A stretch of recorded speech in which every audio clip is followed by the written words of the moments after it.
2006-07 অর্থবছরে বিএনপির শাসনামলের শেষ বছর রাজস্ব আদায় হয়েছিল মাত্র ৪৯,৪৭২ কোটি টাকা।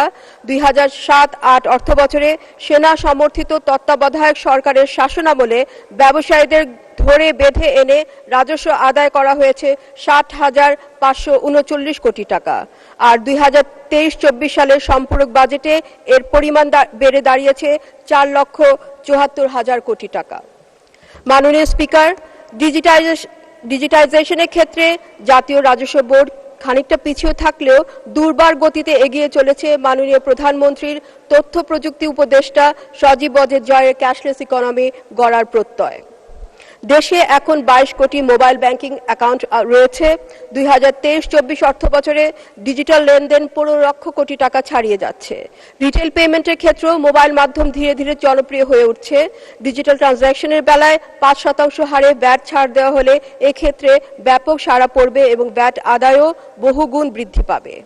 জাতীয় রাজস্ব বোর্ডের এখন সমীচীন হবে স্মার্ট ইকোনমির সাথে অগ্রগতির সাথে সমন্বয় করে ইলেকট্রনিক ফিজিক্যাল ডিভাইসের মতো পুরনো প্রযুক্তি থেকে সরে এসে ইন্টিগ্রেটেড ডিজিটাল পেমেন্ট সিস্টেম চালু করা, যা একই সঙ্গে সকল ধরনের কার্ড ও মোবাইল পেমেন্ট গ্রহণে সক্ষম হবে এবং রাজস্ব বোর্ডের প্রাপ্য তাৎক্ষণিকভাবে তাদের অ্যাকাউন্টে জমা হবে।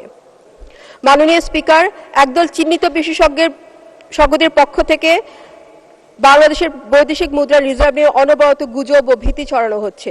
এক্ষেত্রেও কিছু তথ্য জেনে নেওয়া প্রয়োজন। 2009 সালে আওয়ামী লীগ সরকার যখন ক্ষমতা গ্রহণ করে তখন দেশের রিজার্ভ ছিল মাত্র $5.57 বিলিয়ন। সরকারের যুগান্তকারী অর্থনৈতিক কর্মকাণ্ডের ফলে মাত্র 10 বছরের ব্যবধানে 2019-20 অর্থবছরে রিজার্ভের পরিমাণ দাঁড়ায় $36 বিলিয়ন।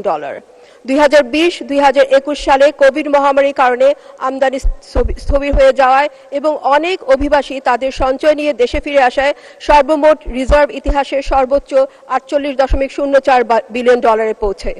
তবে মহামারী থেকে কাটিয়ে উঠে স্বাভাবিক অবস্থায় ফিরতেই পেন্টআপ ডিমান্ড মোকাবেলায় রিজার্ভের উপর চাপ তৈরি হতে থাকে। অনেক প্রবাসী একেবারে দেশে চলে আসায় রেমিটেন্স প্রবাহেও ধীরগতি তৈরি হয়। সর্বোপরি সাপ্লাই চেইন বিভ্রাট এবং ইউক্রেন যুদ্ধ ও স্যাংশনের কারণে কেবল জ্বালানি আমদানিতেই বাংলাদেশকে গত 3 বছর অতিরিক্ত $13.9 বিলিয়ন বাড়তি গুনতে হয়েছে। তবে শেখ হাসিনা সরকারের প্রতি আন্তর্জাতিক সংস্থাসমূহের অবিচল আস্থা এবং বাংলাদেশ ব্যাংকের সময়োপযোগী পদক্ষেপের ফলে বৈদেশিক মুদ্রা রিজার্ভ এখন $24 বিলিয়ন স্থিত হয়েছে, যা প্রায় 5 মাসের আমদানি ব্যয় মেটাতে সক্ষম। জিরো টলারেন্স নীতি নিয়ে দুর্নীতির বিরুদ্ধে যে অভিযান শুরু হয়েছে তার জন্য মাননীয় প্রধানমন্ত্রীকে আন্তরিক সাধুবাদ জানাচ্ছি। তবে এই ক্ষেত্রে অন্যের বেলায় বাহবা দিব, আগ বাড়িয়ে মিডিয়া ট্রায়াল করব এবং বিদেশিদের পছন্দের কেউ অভিযুক্ত হলে প্রতিহিংসার অভিযোগ তুলব, সেটা যেন না হয়। আইন যেন সকলের ক্ষেত্রে সমানভাবে প্রযোজ্য হয়। ব্যাংকিং সেক্টর নিয়ে যে সকল তথ্য গণমাধ্যমে উঠে এসেছে সেগুলো কঠোরভাবে খতিয়ে দেখা হবে বলে আমার বিশ্বাস। মাননীয় স্পিকার, সকল ক্ষেত্রে বাংলাদেশের যে বিস্ময়কর অগ্রগতি ঘটেছে তা কোনো ষড়যন্ত্রই ঠেকিয়ে রাখতে পারবে না। বঙ্গবন্ধু, তার পরিবার এবং 30 লক্ষ শহীদের রক্ত ভেজা মাটি কখনোই পরাভব মানবে না।